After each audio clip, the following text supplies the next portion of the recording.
Welcome to the Real News Network. I'm Sharmini Pires coming to you from Baltimore.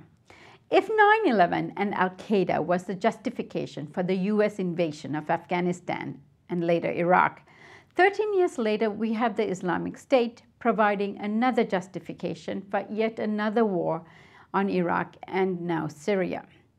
In the lead up to President Obama's ISIL speech last week, one could not ignore the role that the mainstream media played in warmongering. In Noam Chomsky's words, manufacturing consent among the general public that an imminent threat is just around the corner. Therefore, we must protect ourselves by destroying them before they destroy us.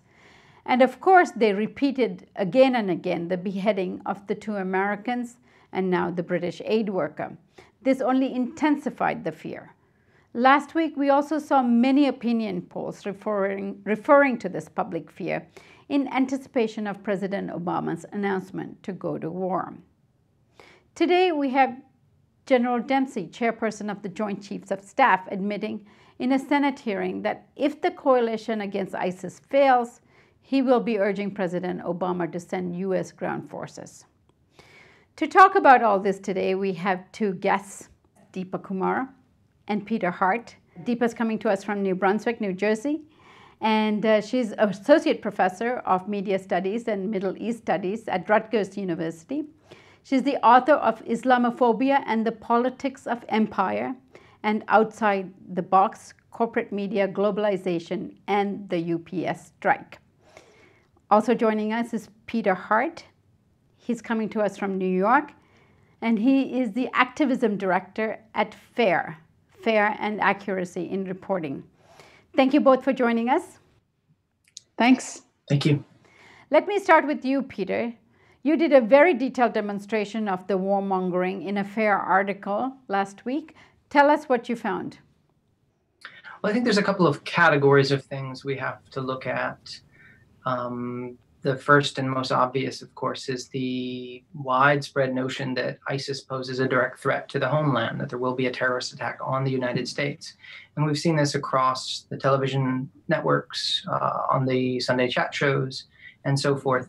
There isn't any good intelligence linked to a plot or a threat from ISIS. Most experts on the region, and certainly experts on the group, suggest that their intentions lie elsewhere.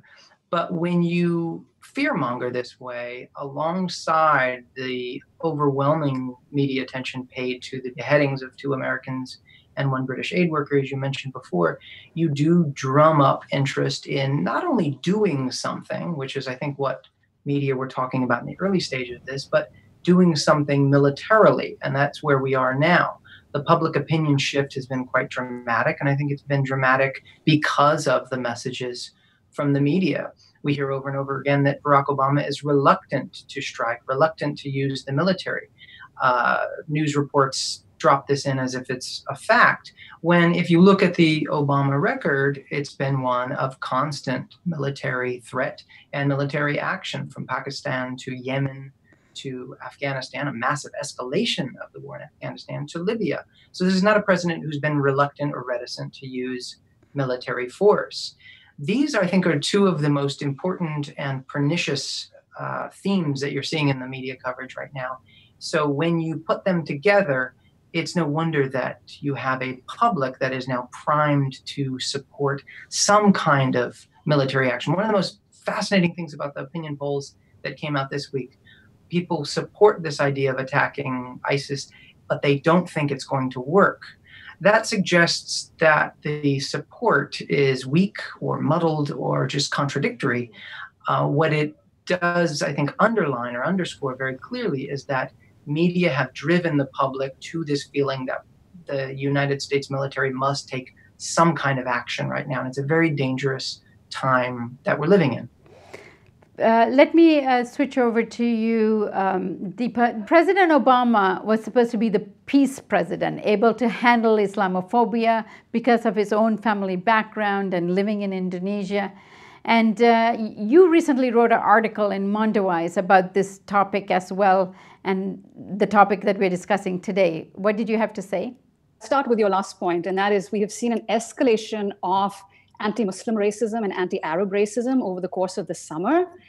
Of course, it starts with Israel's attack in Gaza and the sort of relentless propaganda that Israel unleashes against Palestinians, the wholesale demonization, so as to justify the slaughter of over 2,000 Gazans.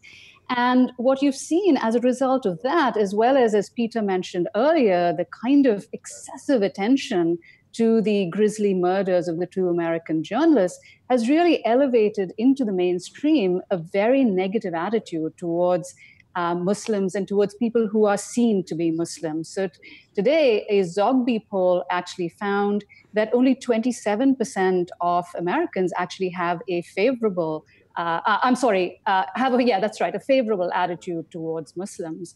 And what you've seen in New York City, for instance, is a Sikh man who was dragged underneath a vehicle after being accused of being a terrorist, of being, bin Laden and so on. Sikhs are not Muslims. They follow a religion that requires them to wear a turban, which, people, racists, associate with Osama bin Laden. So I guess to your point about Obama's own record, Obama was elected really by a public that was fed up with Bush's warmongering, that was fed up with Bush's lies, the lies in Iraq and so on. And increasingly over the last few years, you have seen greater and greater war weariness. So last year, when Obama proposed an intervention into Syria, it was largely scuttled because the public was not prepared to actually engage in yet another war. There are people who put forward the theory that the United States created ISIS, and I don't actually accept that.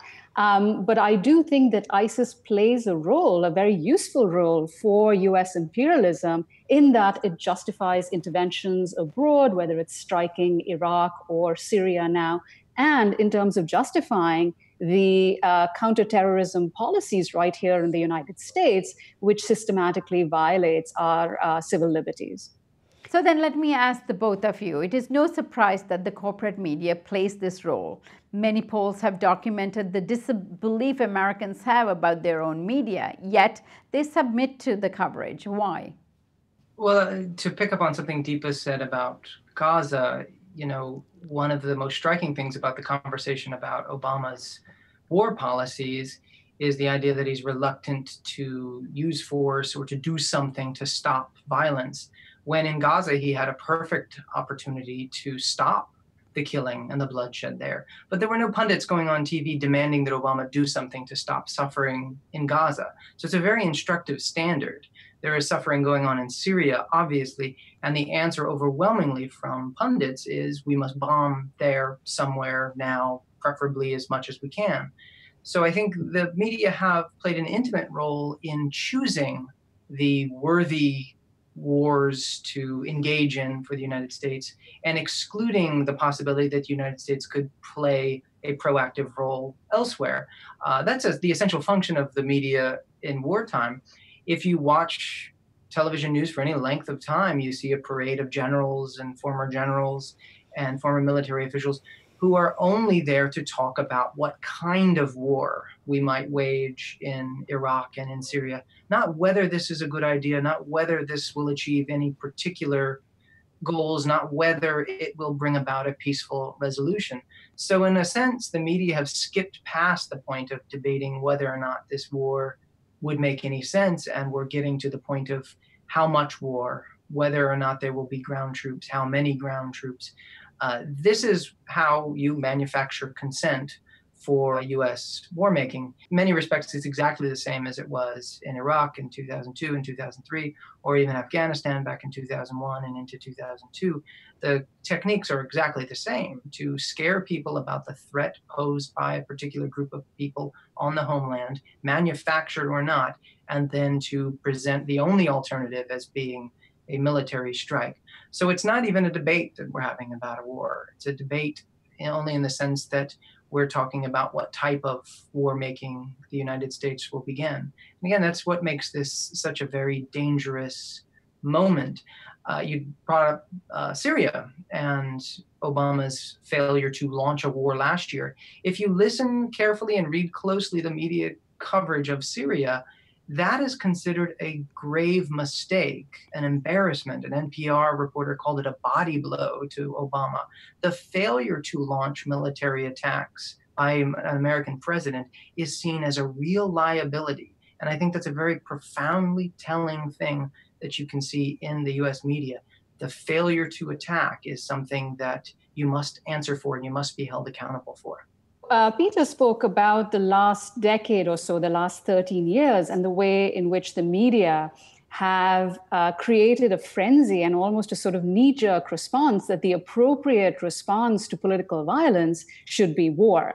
But what I want to do is expand that framework a little bit more and go back to the late 1970s and 80s, because in fact, this idea of the terrorist threat gets cultivated in the late 1970s and in the 1980s, because prior to that period, if you look at some of the studies around the news media, the term terrorism is not used to actually discuss things like hijackings or kidnappings or what have you. These people were called sky pirates, air pirates, or bandits or rebels or what have you. But in fact, there's a systematic process by which sections of the political elite manufacture a menacing terrorist who is then seen as responsible for all of these acts. And through the course of the 1980s, this terrorist is then racialized in the form particularly of the Arab terrorist and then later the Muslim terrorist, against whom policy action must be taken. So one dominant theory in the 1980s is that the Soviet Union is the key sponsor of terrorism.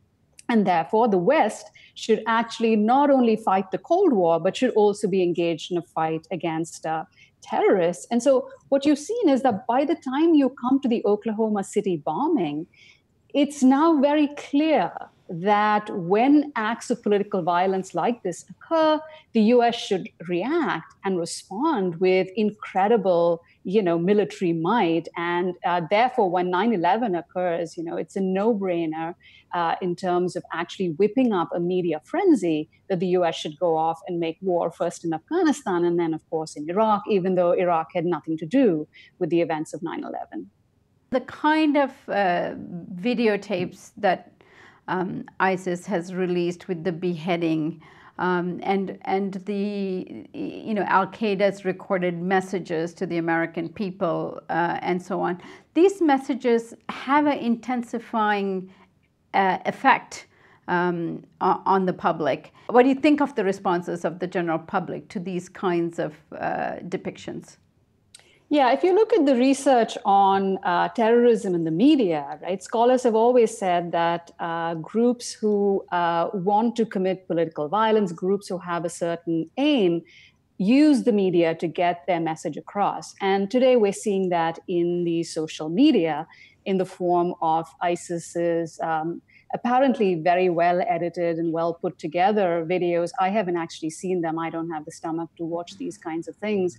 But certainly one of the goals that ISIS has in making these videos and in making them available to people in the West is actually twofold. One is to put forward the idea that they have power, that they actually can, push back against what the US has done in the Middle East. In Iraq, for instance, in the 2003 war, the US is responsible for the deaths of hundreds of thousands of Iraqis. One estimate puts it over 1 million people who've been killed because of the US war in that region, in Iraq, I'm sorry. And the ISIS video says, look, we can punish the US and therefore you should join us. So it's partly a recruitment tool, but it's also, I think, an incitement to the US to get involved in a war that it cannot win. And again, that's grounds for recruitment. If you read what, various former jihadists who've been writing about why they join these kinds of forces,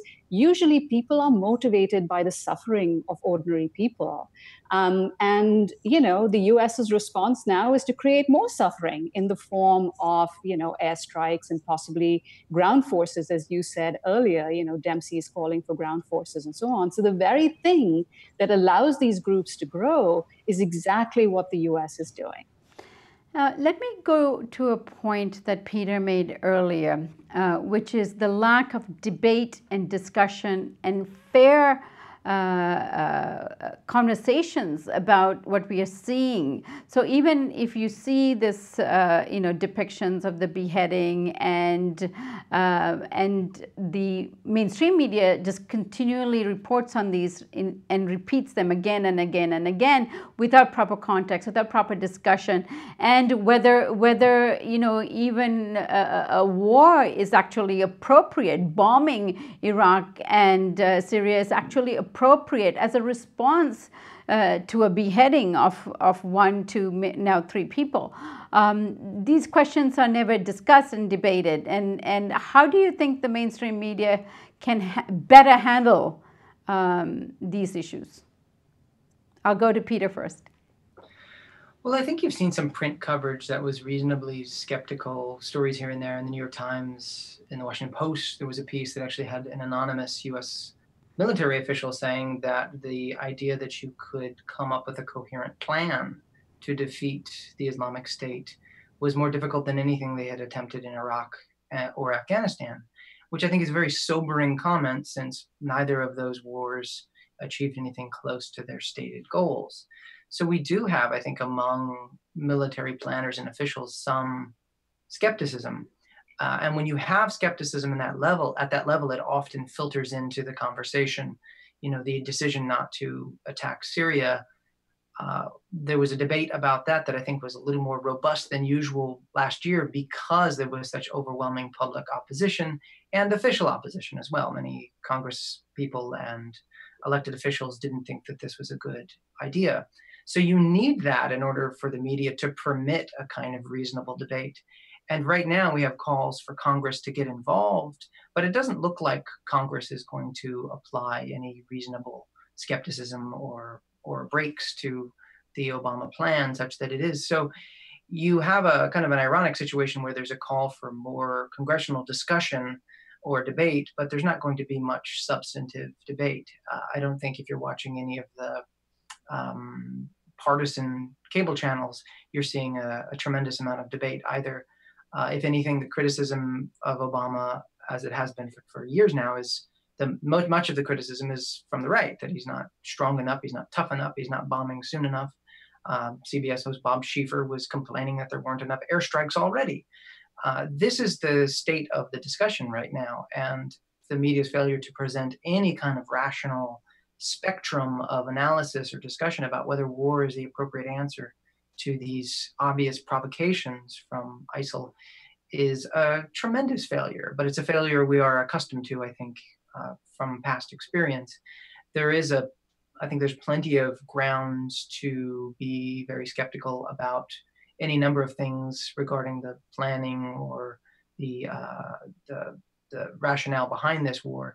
But you're not hearing a lot of that, particularly on television. With a few exceptions in the print arena, I think the media is overwhelmingly bought the idea that there's really nothing else to be done. There was no other option, as PBS liberal Mark Shields said about a month ago. So I think there's never much appetite for an anti-war perspective in the corporate media, and I think we're at a point right now where there's even less than usual. So Deepa, let me have your take on what you think the media could be doing. Now, ideally, in a democratic society, the media function as the fourth estate. That is, they are meant to act as a check and a balance on other branches of government. But unfortunately, the corporate media that we have in this country do not function in that way. And that's because they rely very heavily not only on corporate sources of funding in the form of advertising, but also because they rely on the government to actually not only provide free information, the White House press briefings and press releases and so on, but because they rely on the government to make law, legislation, and policy that actually pads their coffer and makes them more and more profitable, both in this country and around the world. So we don't have a watchdog media, we have a lapdog media. And in fact, there was a piece in the Nation magazine which shows that most of the people who are being invited as experts and commentators, ex-generals, current generals, and so on, actually have direct ties to defense contractors, defense firms. So, for instance, Jack Keane, a retired general, is connected to all sorts of defense industries, including General Dynamics, which makes tanks and aircrafts. And by the way, last year he got $258,000 in cash and stock options. And the fact of the matter is that this story goes on to point out how it's never mentioned that the people who come onto our television screens who are making the case for war actually have some very direct interest in making that kind of case, right? And certainly people like myself or any number of other professors, intellectuals who have written about all sorts of issues that could provide an alternative framework almost never are invited to participate and therefore broaden the mainstream discussion. The only way that happens, as Peter said earlier, is when there is anti-war sentiment on the ground among people, which therefore causes political leaders to then, voice other kinds of opinions. And certainly in the case of the Vietnam War, we saw coverage of the media undergo a dramatic shift only after 1968. This was for a number of reasons, but one of them most certainly is the fact that there was a robust anti-war movement that actually challenged the lies coming out of the White House. Well, here at The Real News, both of you are welcome anytime you like to come and make your commentaries and explicit what is going on in the mainstream media. Thank you. Thanks. And thank you for joining us on The Real News Network.